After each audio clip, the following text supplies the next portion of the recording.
नांदेड जिल्ह्यातील लोंढे सांगवी येथे रास्ता रोको करण्यात आलेला आहे। एका आंदोलकानं स्वतःची दुचाकी यावेळी जाळलेली आहे। नांदेडमध्ये मराठा समाजाच्या वतीने रास्ता रोको करण्यात आलेला होता। नांदेडमधील लोंढे सांगवी येथे रास्ता रोको करत असताना एका आंदोलकानं स्वतःची दुचाकी जाळलेली आहे। ही दृश्य आहेत।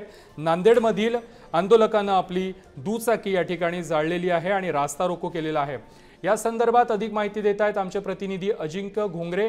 अजिंक्य, नांदेडमध्ये या एका आंदोलकानं आपली दुचाकी जाळत रास्ता रोको केलेला आहे, काय अधिकची माहिती आहे?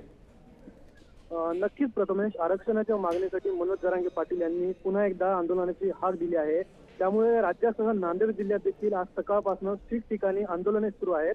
मात्र या आंदोलनादरम्यान जिल्ह्यातील लोंढे सांगवी भागात शिवहरी लोंढे या मराठा आंदोलकांनी मुख्य रस्त्यावर आपली दुचाकी पेटवून दिली आहे। ही घटना उस्माननगर रस्त्यावरील लोंढे सांगवी परिसरात घडली आहे।